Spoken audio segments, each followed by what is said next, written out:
Hey, what's up guys? It's Tim from Huck's Small Engine Repair and Sales.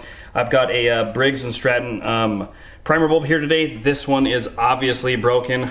This style carburetor, I'm going to show you how to release these tabs using a small screwdriver. Sometimes they're kind of difficult, and lots of people like to stab the primer bulb on accident. So whenever you guys are ready, we're gonna go on over there and change this out. All right, we are back. I've got my trusty little miniature screwdriver.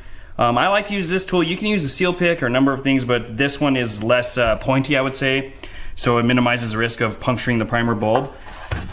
So these little tabs here, there's a little tiny lip right here. I like to just get on top of that lip and press in, and then you can use the bottom of the lip to press up. See how that ring's lifting up? Just take your screwdriver in there and turn it to the side. And then I also like to do that on this side. You can fight and fight and fight. If you don't have both sides ready to go, it's not gonna happen. So then take and press that up, go like this, and then take whatever's left of the primer bulb and pull that right out.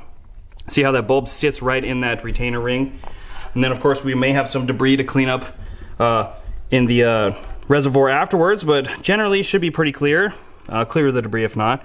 So we'll just grab a new primer bulb. I would like to say that reusing these rings, I don't personally like, simply because a new primer bulb, they're so expensive. You can get a 10-pack for literally less than 10 bucks off Amazon, and they all come with new rings. So for that price, I just like to use a new ring in case there's a crack in it or a pinhole that you can't see. So we're going to get this cleaned up off camera and show you how to install this. All right, we are back. I've got my carburetor cleaned up here. I've got my new parts. Now I want to really emphasize on this and make sure we get really good detail of this. Lots of people will just put the primer bulb in like that and then try to shove it into the reservoir, and it just doesn't happen. They end up breaking the ring, they end up punching the bulb. There's actually another step. So this rib here, if you will, that needs to sit inside of that ring. So if you just finish pressing it right into the ring, boom, now you're ready to install. I've seen so many people do that part wrong. That part is really critical. So now what you do, you take and line these up with the two sides. You just get them centered with your hand, and then you take your screwdriver that you used to take it out, and you press down. You hear the click. And you press down again, and you heard another click. Now we are ready to go.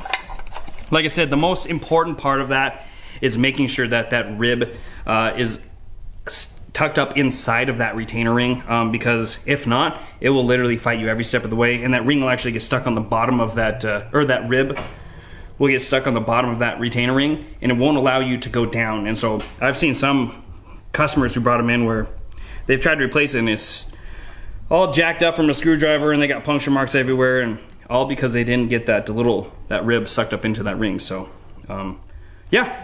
This one's ready to go. We're all cleaned up. I just wanted to show you guys how to replace that primer bulb so you could do it at home yourself.